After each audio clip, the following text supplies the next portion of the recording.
Firearms for purposes of markup and move that the committee report it favorably to the House. The clerk will report the resolution. HJ Res 144, providing for congressional... Without objection, the resolution will be considered as read and open for amendment at any point. The chair now recognizes the gentleman from Kentucky, Mr. Massie, for an opening statement. I thank the chair. This resolution seeks to protect the rights of law-abiding gun owners and collectors by nullifying the Bureau of Alcohol, Tobacco, and Firearms and Explosives rule about what constitutes being, quote, engaged in the business, unquote, of dealing firearms to require an individual to obtain a federal firearms license. The resolution disapproves the rule and ensures it has no force or effect. For more than a decade, Congress has rejected legislation to require a background check for nearly all transfers of a firearm. However, in March 2023, President Biden issued an executive order that the White House described as directing the Attorney General to, quote, increase the number of background checks conducted before firearms sales moving in the U.S. as close to universal background checks as possible without additional legislation, unquote. In other words, the Biden administration was making new laws without congressional authorization. Democrats want to regulate firearm transfers between close friends and, in some cases, family members. Requiring more casual transfers of firearms to get a federal firearms license, an FFL, will mean that those individuals will be required to undergo background checks. On September 8, 2023, ATF began its effort to regulate the lawful private sale of firearms by publishing a notice in the Federal Register. The resulting rule drastically expands the universe of Americans who would be classified as a, quote, dealer under the federal law that requires some people to obtain a license to become a federal firearms licensee.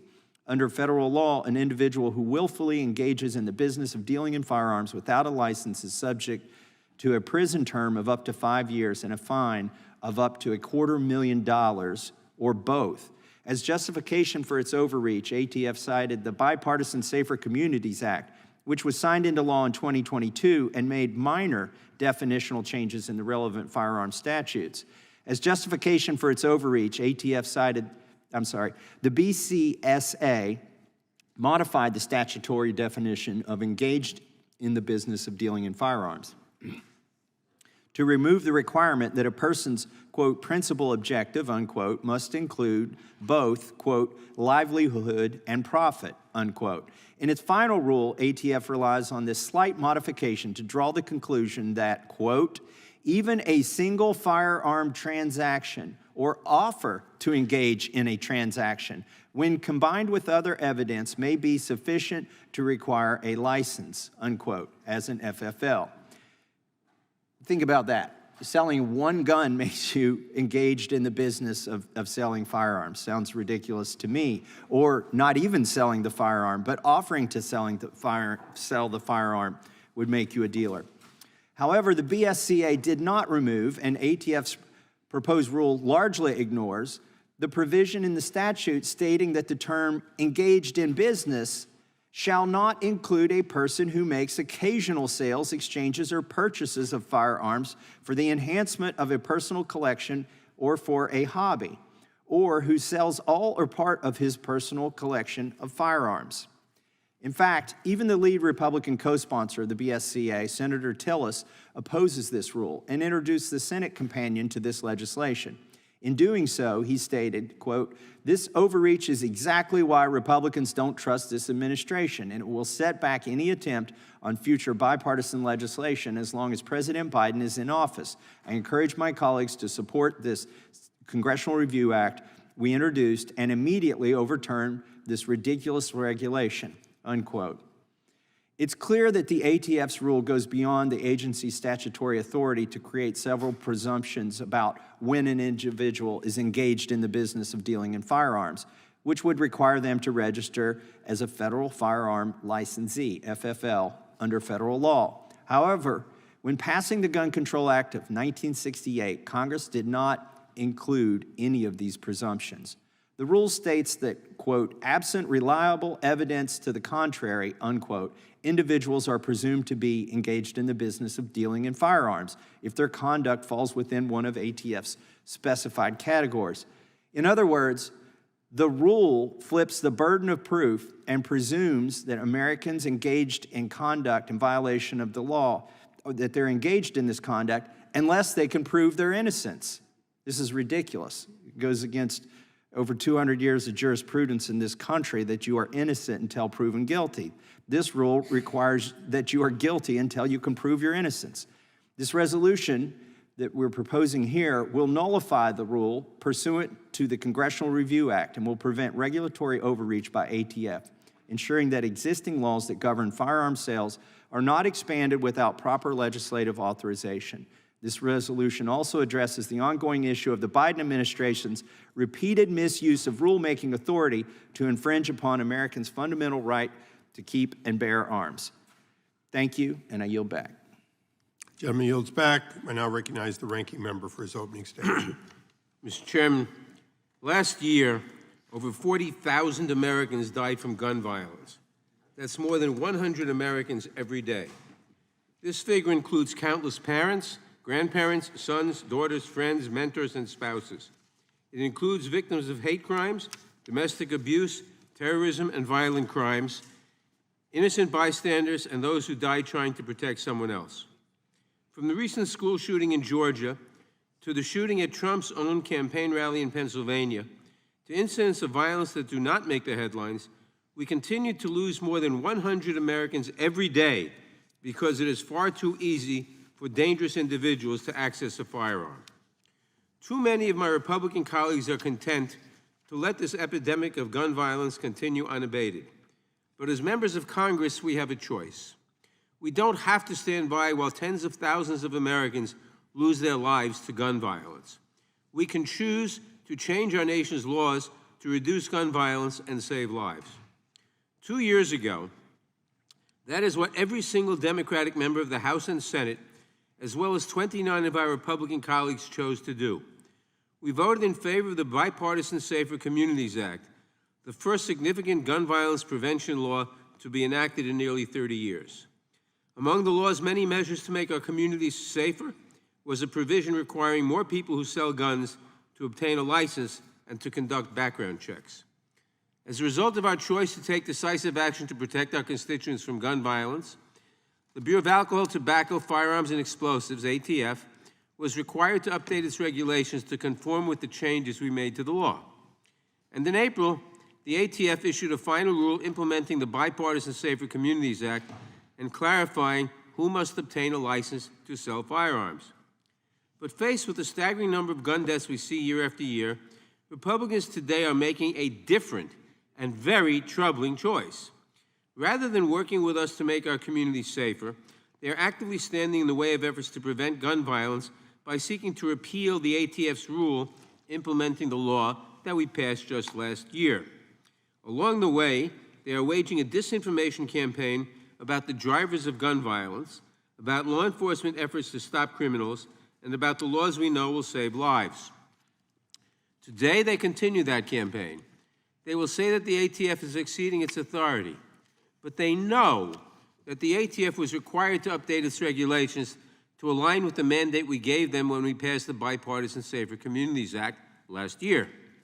They will say that this ATF rule will target hobbyist gun sellers, but they know the rule explicitly says, quote, individuals who purchase firearms for the enhancement of a personal collection or a legitimate hobby are permitted by the Gun Control Act to occasionally buy and sell firearms for those purposes or occasionally resell to a licensee or to a family member for lawful purposes without the need to obtain a license, end quote. They will say this ATF rule violates Americans' Second Amendment rights, but they know that the rule expressly says, quote, nothing in this rule shall be construed as precluding a person from lawfully acquiring a firearm for self-protection or other lawful personal use, end quote.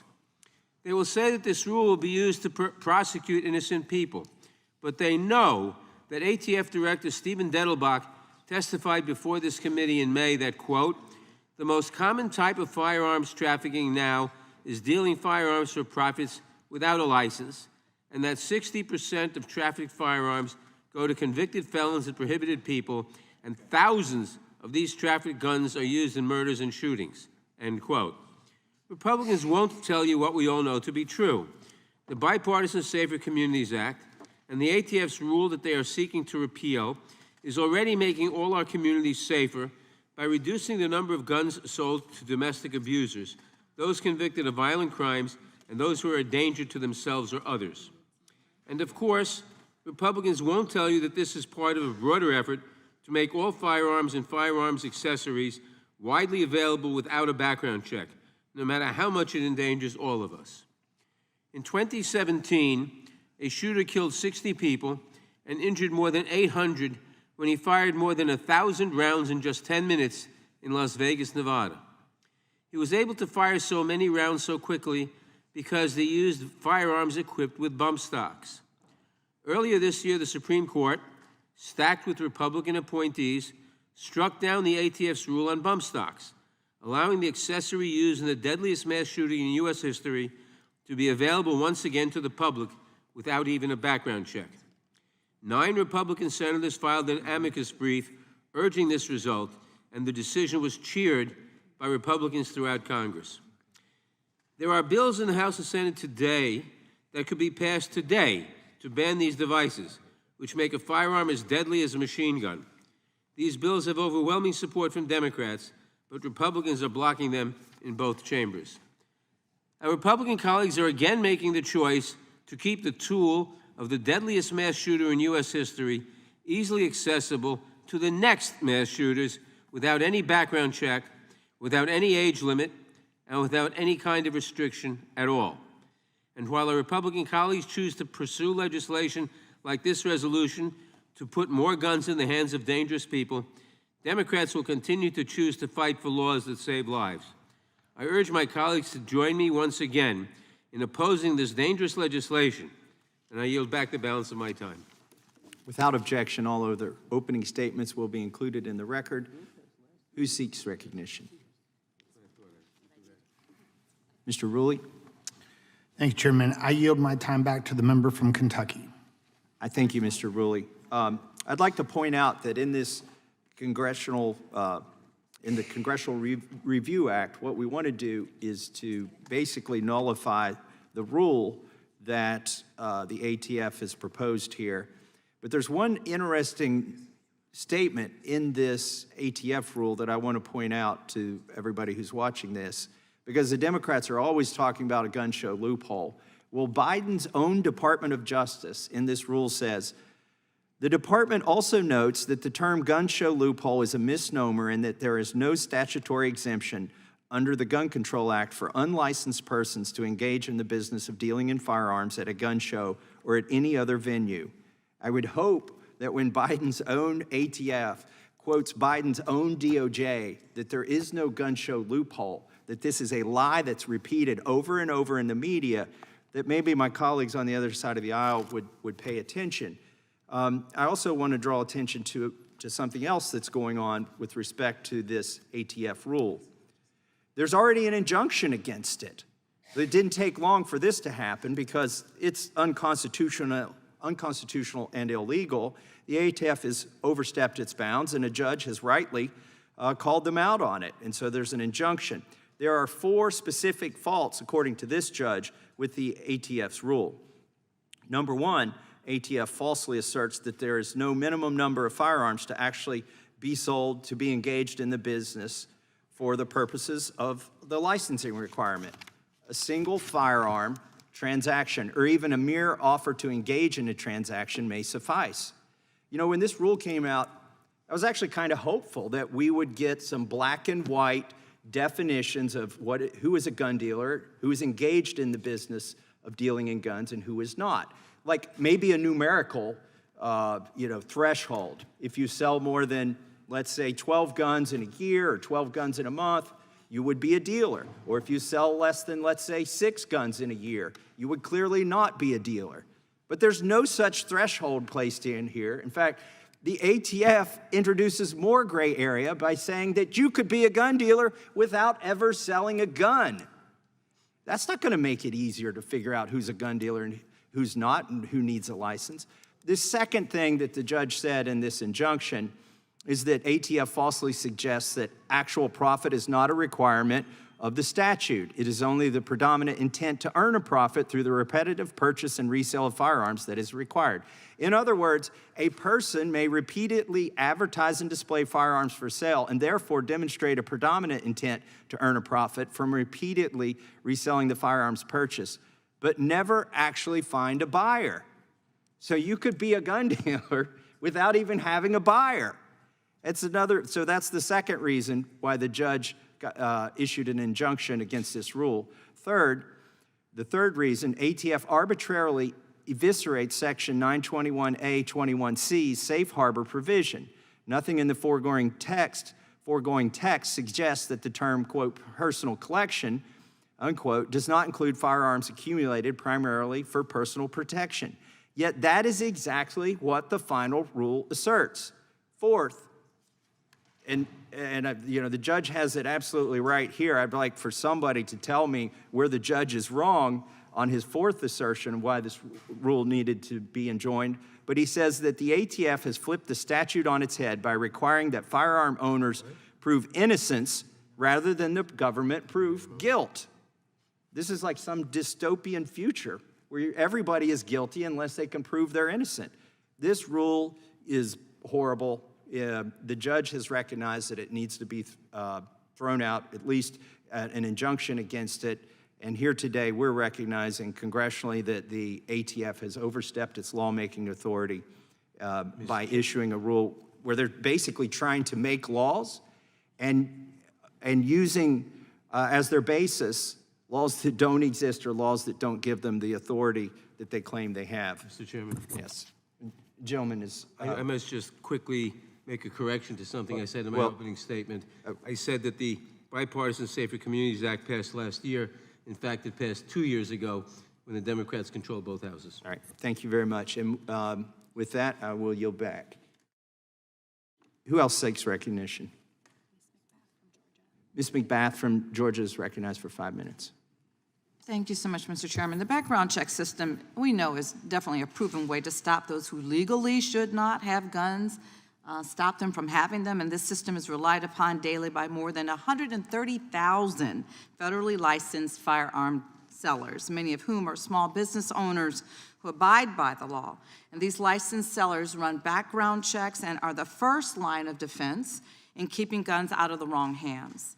But for far too long, when someone knew that they couldn't get a gun from one of these sellers because they would fail the background check, they had many places to turn. They could turn to the internet, the right booth at a gun show, an acquaintance of an acquaintance who they could get a firearm that they wanted, and they could get it without even asking any questions. That's why Congress came together, and we passed the Bipartisan Safer Communities Act, the most historic legislation that really takes steps in reducing gun violence in this country. And this legislation meant that the ATF had to issue a new rule to determine who is engaged in the business of selling firearms. This rule protects our communities, decreases criminal activity, and supports law enforcement by making gun purchases harder for bad actors looking to circumvent our gun laws and buy guns when they are prohibited from having one.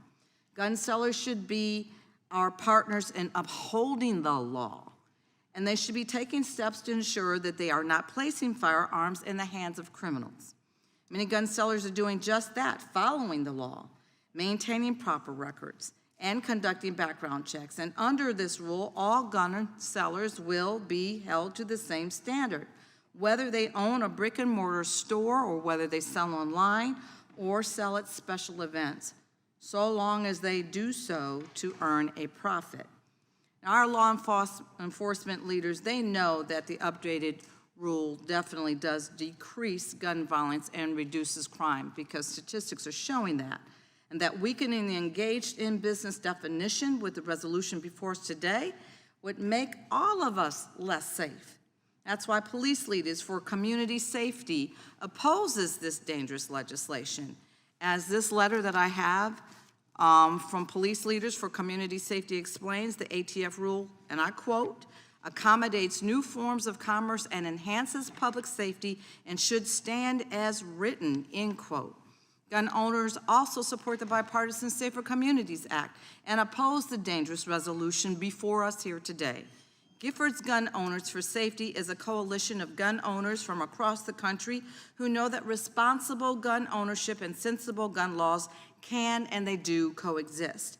They write that background checks, and I quote, are among the most foundational of the policies that keep our communities safer, and that ensuring that people who are dealing in firearms as a business practice are appropriately licensed and conduct background checks, and that's critical, end quote. This resolution would weaken that law, reopen the black market, and only benefit those that are seeking to do harm or profit from gun violence.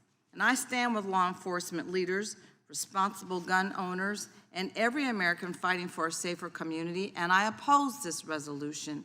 So I ask unanimous consent to submit to the record this letter from police leaders for community safety. Without objection.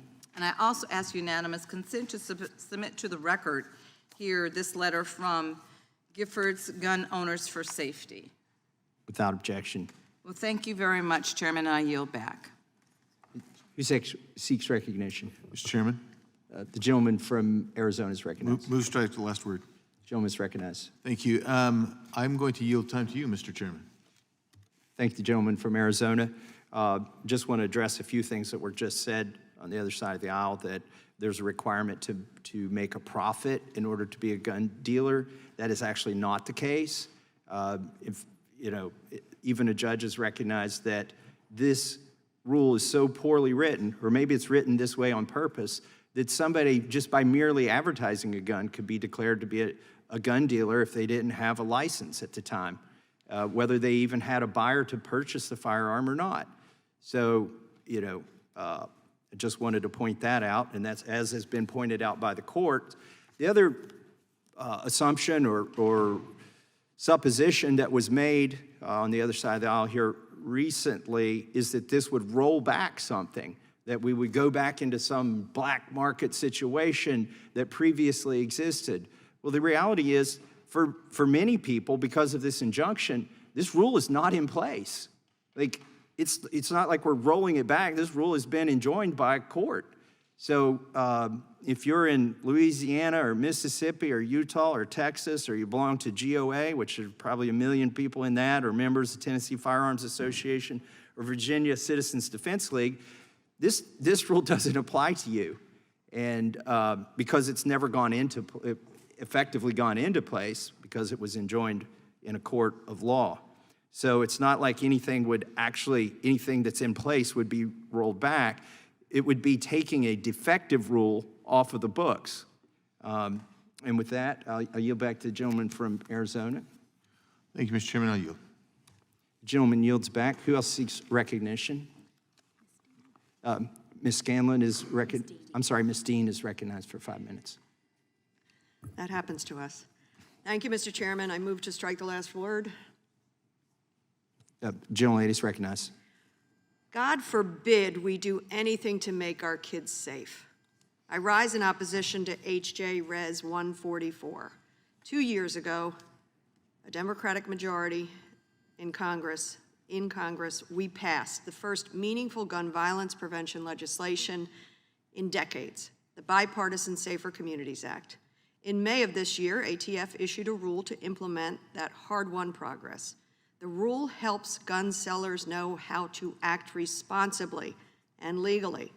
Specifically, it helps clarify when they need an FFL license and when they need to run a background check, something as simple as that. Simply put, the rule helps save lives. Do you know, gentlemen and ladies in the majority in this Judiciary Committee, already the Bipartisan Safer Communities Act enhanced background checks for people under 21 who were trying to obtain a long gun, a rifle, high-powered rifles often, and it has already prevented 800 sales to prohibited purchasers. 800. But we cannot let up, because today gun deaths are still the #1 killer of American children. Let me repeat that grotesque statistic. Today, gun deaths are the #1 killer of our children. Today, we're just weeks away from another deadly school shooting, resulting in the murder of 2 students and 2 educators at Appalachia High School in Georgia. Christian Angulo, who had a talent for making others laugh. Mason Schermerhorn, whose favorite color was red. Richard Aspen, who went by Coach A. Christina Ermy, who taught both dance and algebra. Today is just days away from a second assassination attempt on the former President Donald Trump, a tragic case in which the suspect, who was carrying a high-powered rifle, appears to also be a prohibited purchaser. And today, my Republican colleagues want to take big steps backwards. Do you not hear the cries of our constituents? Do you not hear the cries of mothers and fathers losing children, using young adults? Do you not hear the cries of children bleeding out in their own classrooms? Repealing the ATF rule makes the law less clear and each one of us, our families, our children, our friends, less safe. I implore my Republican colleagues to set aside this resolution and put our children's lives, American lives, first. I yield back. Gentlelady yields back. Who else seeks recognition? Gentleman from California is recognized. When it comes to gun violence policy, you're either for our kids or you're for their killers. This rule would undo violent history checks that protect our kids.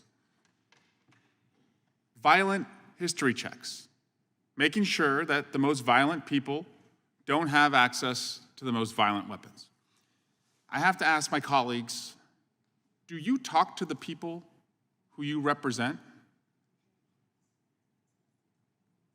Do you listen to their concerns? Who is asking for this? Who is asking for us to make it easier for the most dangerous weapons to end up in the hands of the most dangerous people?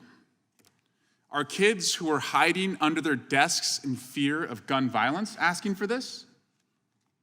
Are parents who are burying their children because guns are the #1 killer of kids in America, are they asking for this?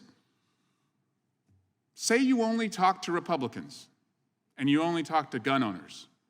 Are Republican gun owners asking for this? I will tell you the answer to that one. No, Republican gun owners do not want this. In fact, a nonpartisan organization called 97% surveyed thousands of Republican gun owners, and they found as a nonpartisan organization that 78% of Republican gun owners want violent history checks. Okay. This legislation clearly is not looking out for our kids. Are you looking out for your presidential candidate? Because the guy has now had 2 assassination attempts on his life. And in both instances, the sick individuals who wanted to take his life were armed to the teeth with an assault rifle. Now, I would like to think that I serve in this distinguished body with smart people.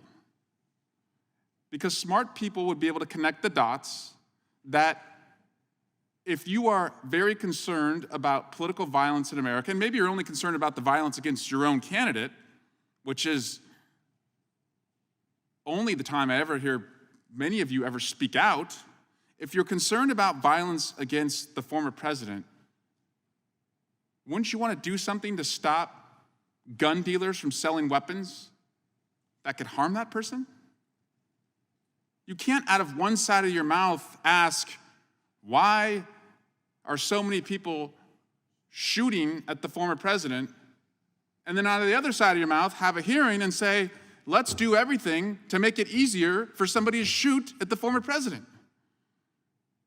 We have a very serious assassination task force that has been set up to look at how we protect political candidates. I wish they were sitting here right now, because they would probably think it's insane that we're doing more to put guns on the street in a very toxic, amped up political environment rather than doing more to protect those who are seeking public office. So this legislation doesn't protect our kids, doesn't protect our candidates. So I go back to who is asking for this? Talk to your constituents. Talk to the people in our community who are affected by this policy. Talk to teachers. I talked to a substitute teacher recently, and I thought I'd heard every awful story about gun violence because this job puts you in front of so many victims and their families. But a substitute teacher recently told me that more and more, as she comes into a classroom as a substitute teacher, the first thing her children are asking her is, do you know where to put us? And she said the first time she was asked this, she didn't know what the student was talking about. She said, what do you mean, where do I put you? And the child said, well, our teacher's not here. She knows where we go if there's a shooting, but you're the substitute. Do you know where we're supposed to go? This legislation only makes more kids fear for that, not fewer. So let's, for once, stand up for the kids and not their killers. And I yield back. Gentleman yields back. Who else seeks recognition? The gentleman from New Jersey is recognized for 5 minutes. Thank you, Chairman. I don't want to belabor this, and my friend from California is a good speaker and he's smooth, but let's really get down to what the issues are here. Horrible things happen, and they can happen with guns. And the response that so often is given and done is we put even more prohibitions and put actually legal gun owners who are doing nothing wrong in danger of making the slightest mistake. And by slightest mistake, I don't mean doing any harm to anybody, but all the technicalities that go along. And I am a gun owner, and I follow this stuff really carefully. It's so interesting. For example, there'll be a horrible incident, and everybody feels awful when this happens, but I want to talk about that in a minute. Horrible incident happens, so we reduce the magazine size that legal, registered gun owners can have. So what happens there is, I guess, that when somebody's going to go out and commit a murder, they make sure that they have magazines that are smaller. I'm being facetious. Obviously, they don't. They're breaking the law. All of these cases you bring up, they're breaking the current law.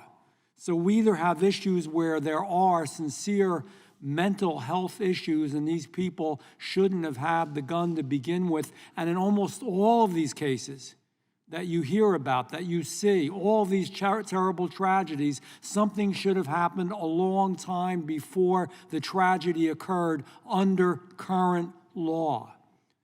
But we put new laws in place, and we make them trickier and more complex to follow, where innocent people get in trouble that aren't doing anything wrong at all. But at the same hand, we hear all the concern and all the worry, but in our cities, we let repeated offenders, violent offenders, out on the street over and over and over again. And we've had those hearings. We've gone to Philadelphia, we've gone to New York, and we see what liberal prosecutors do. And they let these people back out in the street. Some of them have many as 14 offenses, and they finally kill somebody, but they shouldn't have had the opportunity to do that. So they kill somebody, and then we pass another law on a legal gun owner who's never done anybody any harm ever in their life. It doesn't make sense, and it doesn't work. We need to enforce the laws we have better. We need to ensure that mental health issues are dealt with properly. And then we get to this piece of legislation, which is vaguely written, and again would have the same effect of hurting somebody that really doesn't deserve it. I remember in the state of New Jersey a number of years back, there was a young woman, African-American, single mom, had never had anything, never had done anything wrong in her life. and lives in Pennsylvania, lived in Philadelphia. She crossed the bridge and didn't realize that when she had a carry permit, a legal carry permit. When she crossed over into New Jersey, even though she never had a prior, never did anything wrong, had a legal permit in Pennsylvania, crossed over to New Jersey over the bridge and was stopped for some sort of a traffic infraction. She informed the police officer, just so you know, I have a right to carry and I am carrying in the vehicle. They put her in jail for 3 years. A woman who never did any harm. Fortunately, the governor at the time got her out earlier than that. Putting that good woman in jail for a minor mistake because of a vaguely written law didn't help anybody. It didn't prevent any murder. It didn't prevent any horror.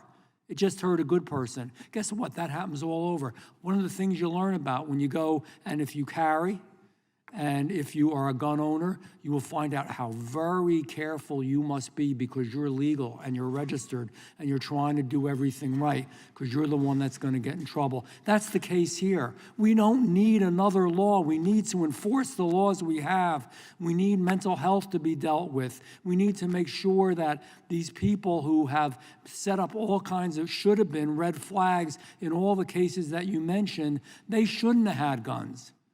But somehow, even though the FBI had interviewed them, somehow when teachers had complained about them, somehow when neighbors had said there was something wrong, nothing happened. Creating harsher laws on legal gun owners is still not going to fix it. So I guess the lesson learned here is, it's great politics and it's simplistic politics to say, yes, let's really crack down on people who've never done harm more but happen to be a gun owner, but at the same time let people back out on the street in the inner cities or not deal with the people who are obviously dangerous. I say let's enforce the current laws and make sure that we're doing everything as we should, and then you'll finally get something done. What happened, this legislation, let me put it this way, just make sure that innocent people don't get hurt. I yield back. The gentleman yields back. The gentlelady from Pennsylvania is now recognized for 5 minutes.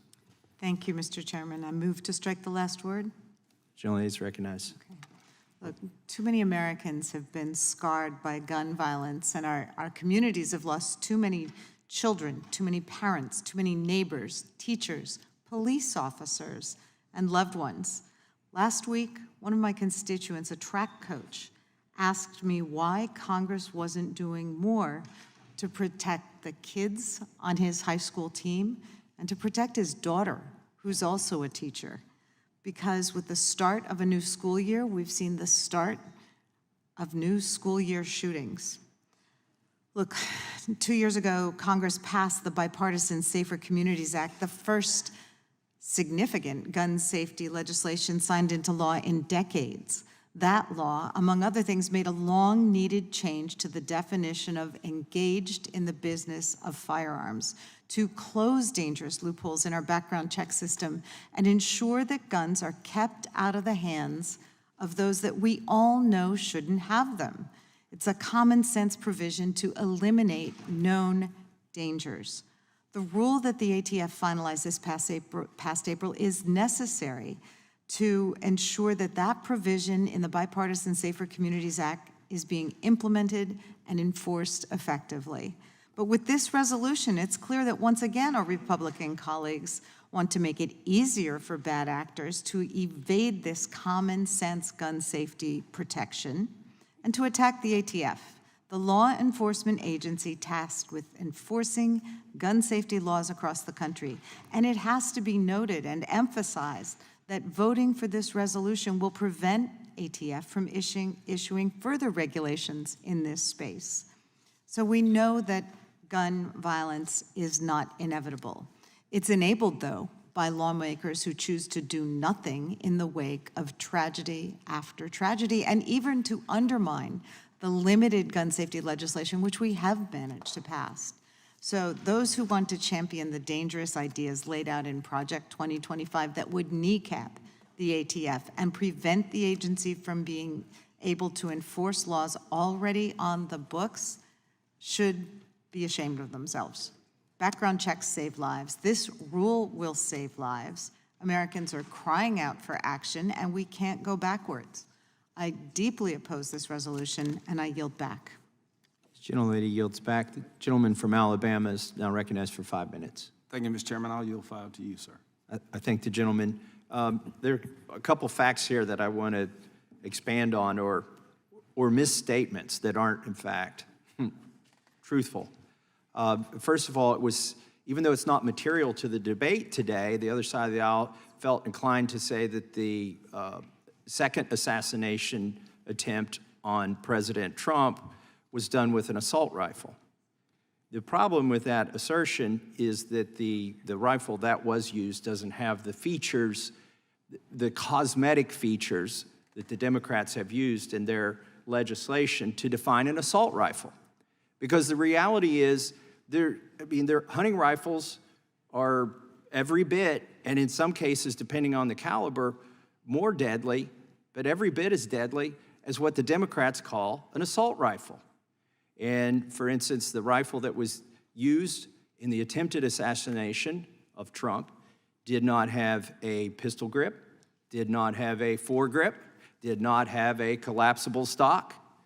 So this points out the futility of the legislation on the other side of the aisle, or maybe what it points out is actually their true intention, which is that they don't want to ban just what they call assault rifles. They want to ban virtually every rifle. Any rifle, for instance, with a detachable magazine. Now, the rifle that was used, fortunately was not used, but could have been used in that second assassination attempt, had been originally designed to not even have a detachable magazine. You can modify firearms to have detachable magazines, but no law is going to stop you from selling that firearm, and especially the laws that the Democrats have proposed. So even though we're not discussing today an assault weapons ban, I felt it was important to refute one of the misstatements from the other side of the aisle that it was an assault weapon that was used in the second assassination attempt.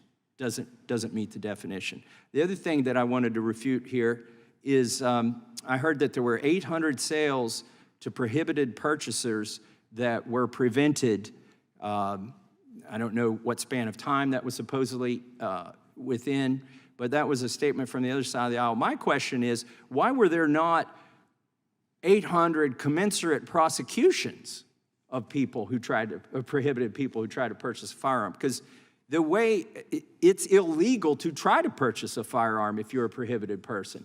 In fact, you would have to lie on a government form for them to accept that form and run a background check on you. It's only when they run the check that they find out that you have lied. Why are we not prosecuting these people?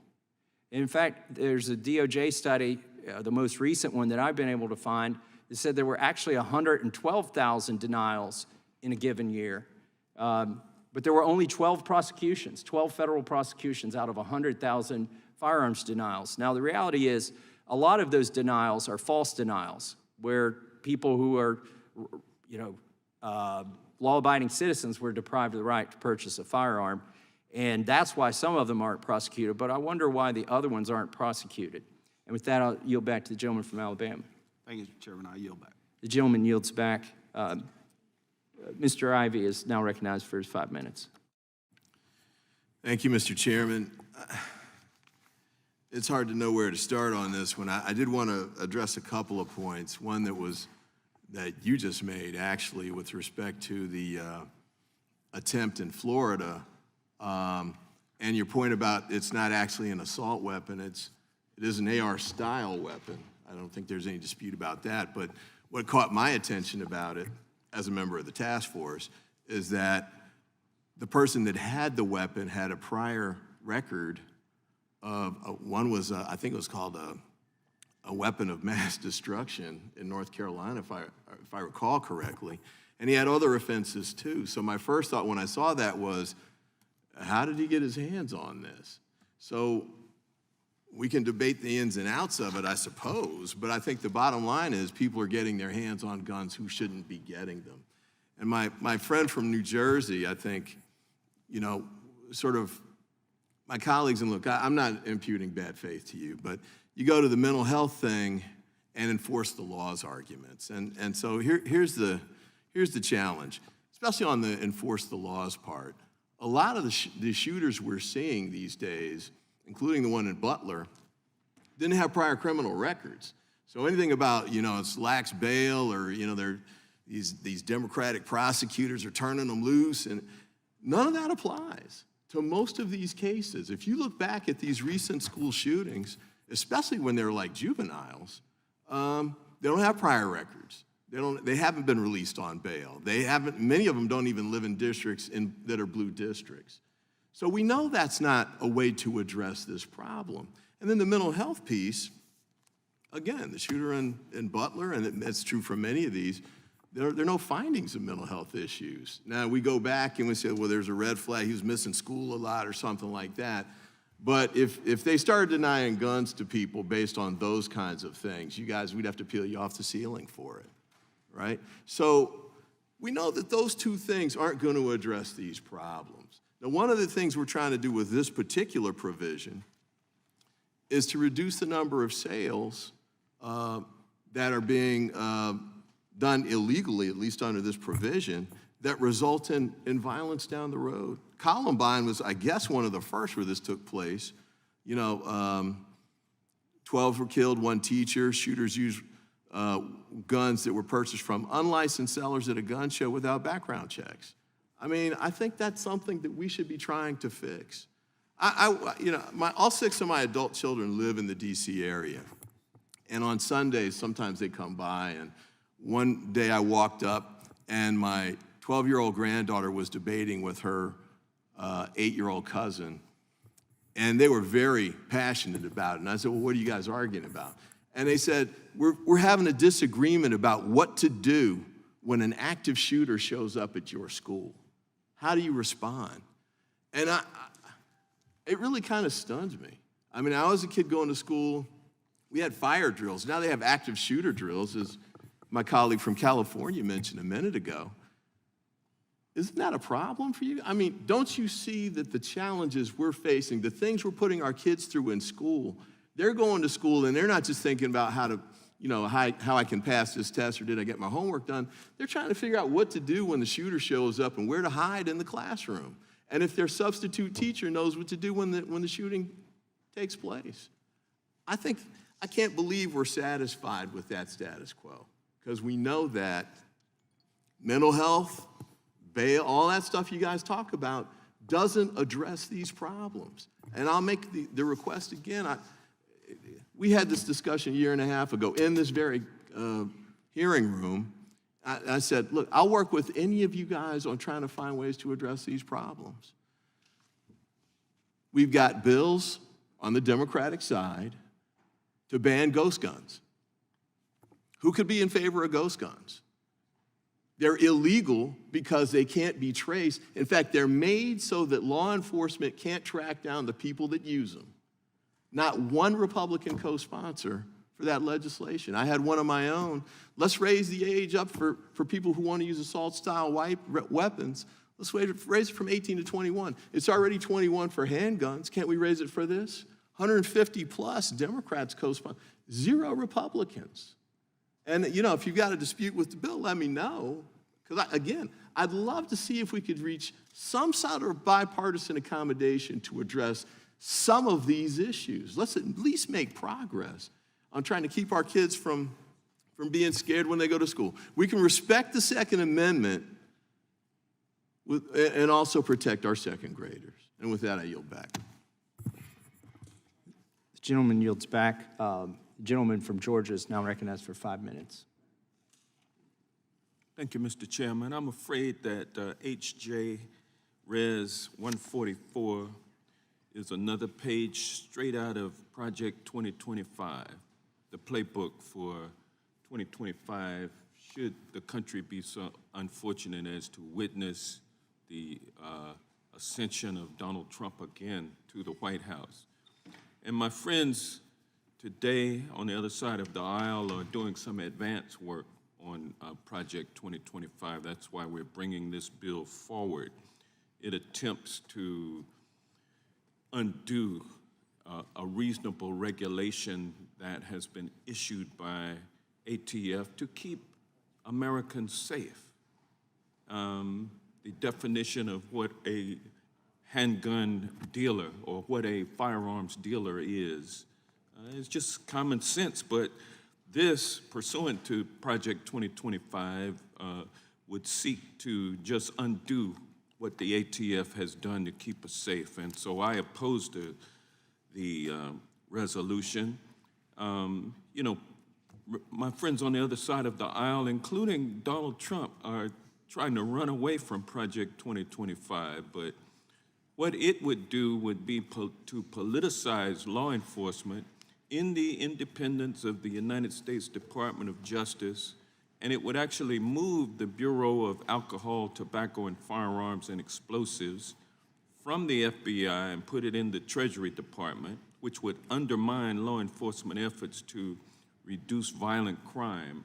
I mean, we witnessed last week another school shooting, 2 students and 2 teachers killed in a high school in Winder, Georgia, not very far from the district that I represent. It hits home, and it will continue to hit home as we continue to be promiscuous in our allowance of guns in the hands of everyone, whatever kind of gun they want, throughout America.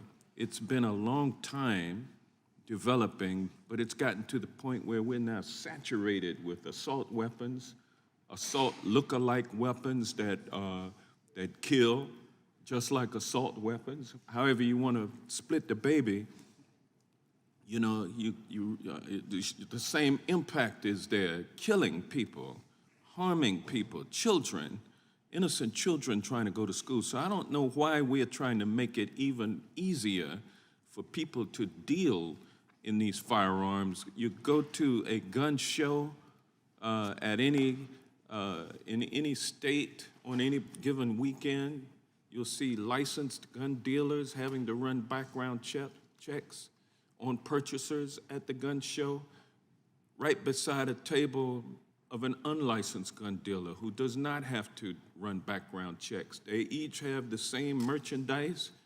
Sometimes the unlicensed gun dealer has the licensed gun dealer blushing because they've got more wares on the table than the licensed gun dealer does, and more powerful weapons. And so people are flocking to those unlicensed gun dealers like flies. They're lighting on them and purchasing their wares and going back and selling those wares to others or using those wares to commit crimes. It's not just people wanting to defend themselves, it's people wanting to perpetrate crime. That's why it's so reckless for the gun lobby and those who support them to continue to want to keep the floodgates open, making us less and less safe the more and more guns that are on the street. I don't think it can be argued any longer that that the remedy for a wrongdoer with a gun is a good guy with a gun. That just does not work. It's a race to the bottom. We need to cut this reliance on the on the financial capital of the National Rifle Association. We need to cut that string where they're dictating policy, dictating into Project 2025 what policies we should have as a government and as a people. It does not work. It has not worked. It's resulted in crime. It's resulted in killing and maiming. And it's time for us to end the bloodletting, and we can partially do that by voting no on HRES 144, and with that, I yield back. The gentleman yields back, and I'll recognize the gentleman from California for 5 minutes. Thank you, Mr. Chairman. I don't know of any other way to stop a bad guy with a gun than with a good guy with a gun. The only question is how long it takes. As that bit of wisdom says, in such a situation, the police can be there in minutes when seconds count. I yield the balance of my time to the gentleman from Kentucky. I think the gentleman from California. The gentleman on the other side of the aisle just described this apocryphal situation that doesn't really exist.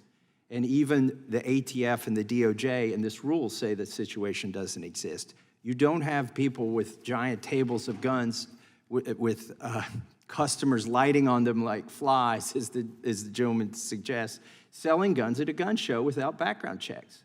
Because what happens at these gun shows, you got ATF agents at the gun shows.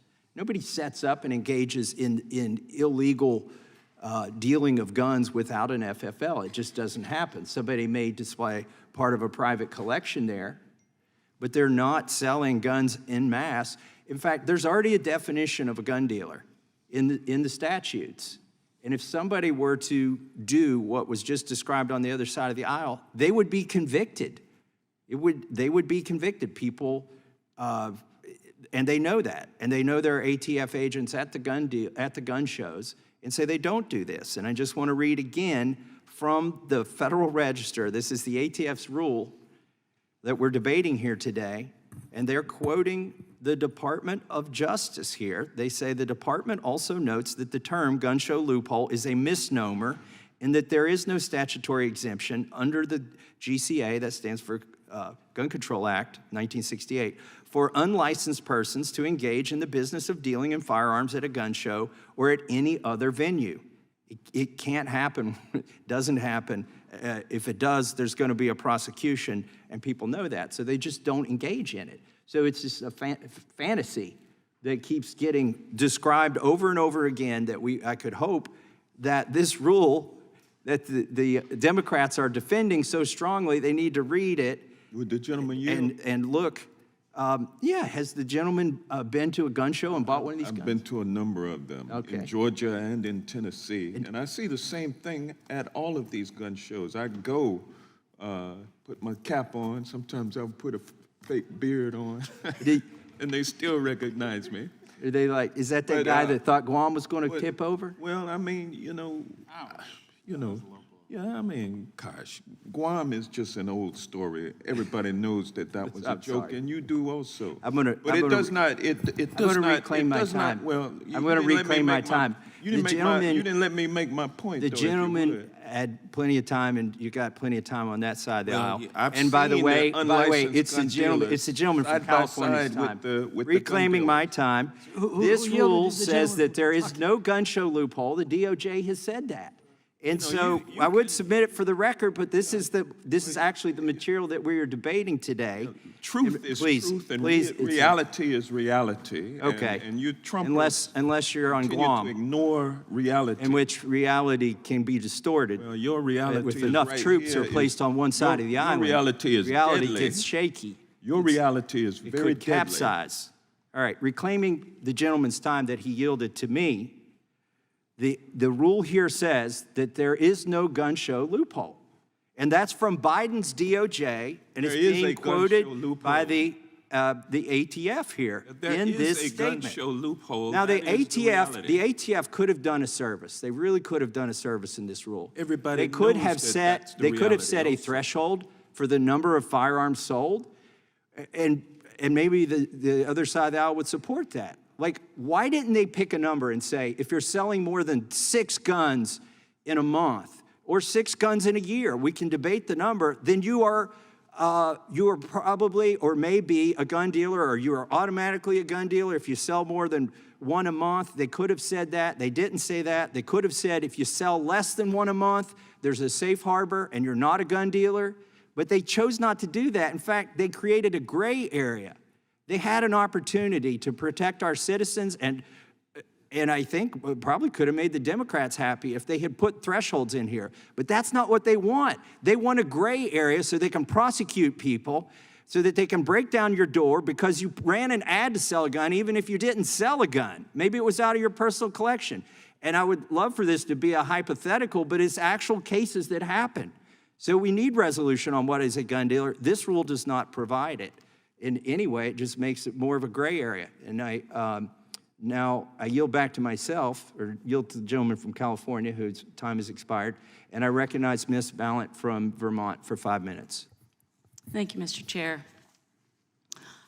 I do not support this resolution that the majority has brought.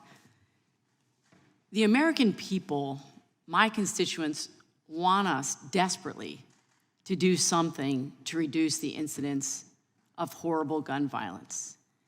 And every time I'm back home in Vermont, and Vermont is a state that has a lot of gun owners. We have a strong and long hunting culture. And whenever I'm back home, people ask me, I don't understand why you can't pass reasonable gun violence prevention measures. Parents ask me, teachers ask me, kids ask me. I'm a former teacher, talk to a lot of students. Say, I don't understand why this is so difficult.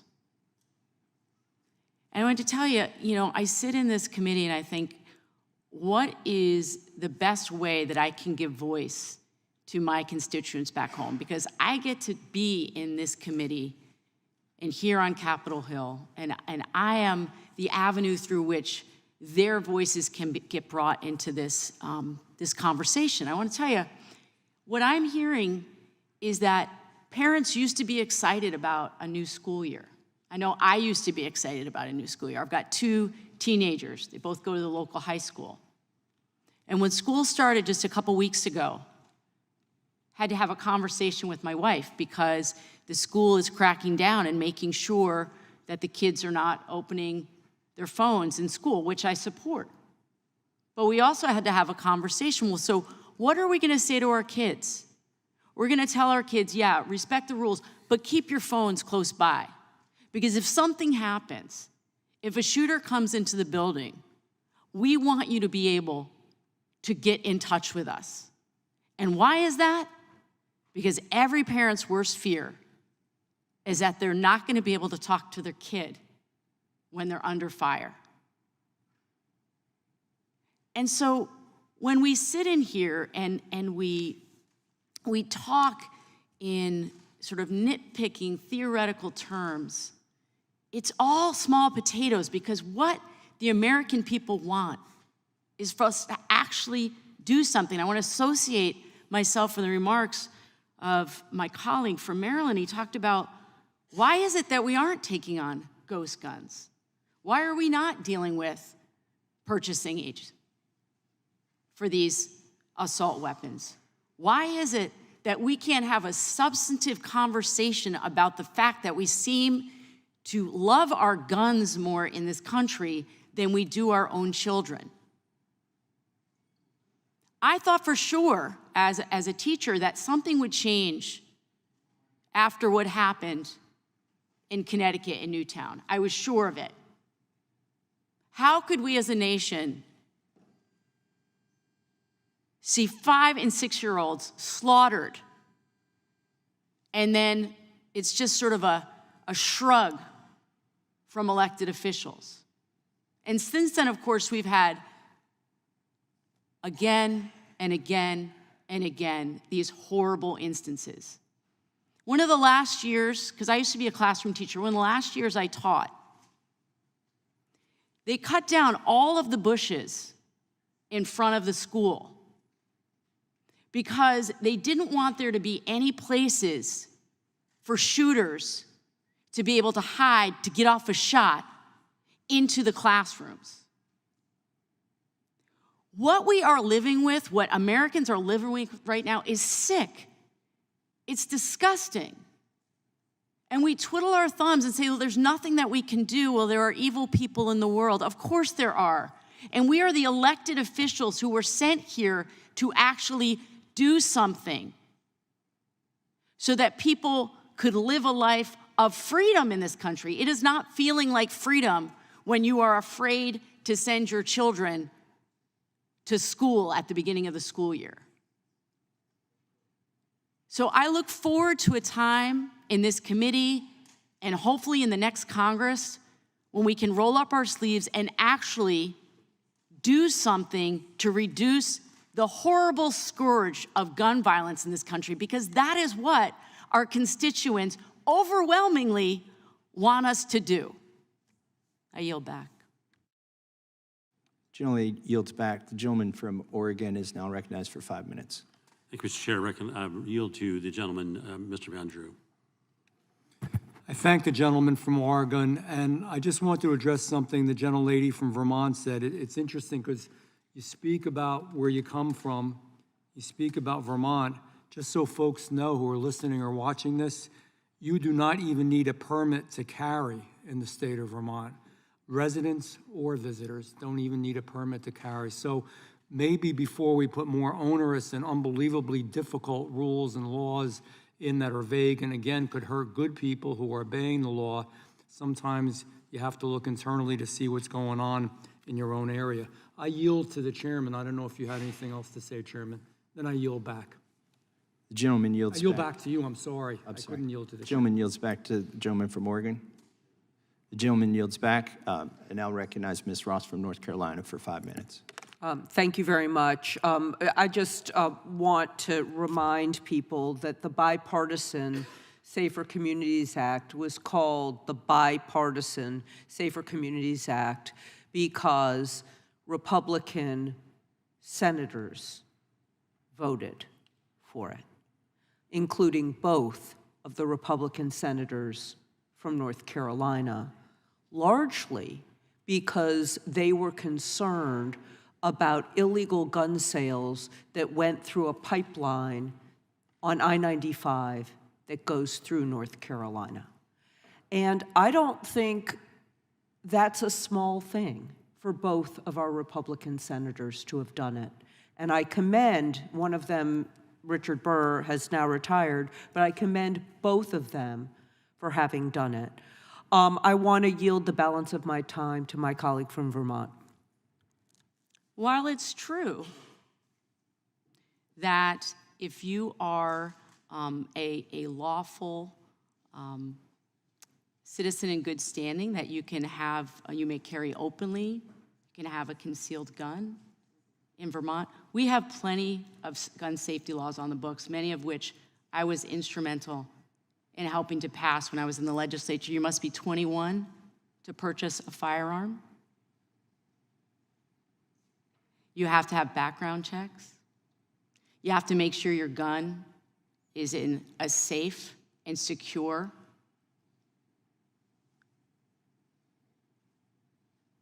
situation in your home.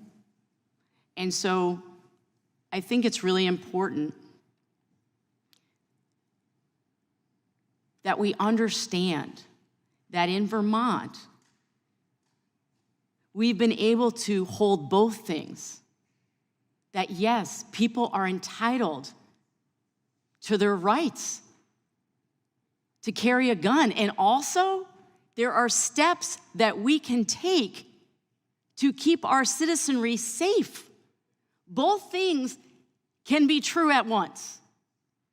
I yield back. The gentlelady yields back. I just want to point out in my opening statement that Senator Tillis, who sponsored the bipartisan act that supposedly led to this, now opposes this rule. And does anyone else seek recognition? The question is on favorably reporting the resolution. All of those in favor say aye. Aye. Those opposed say no. The ayes have it, and the resolution is ordered.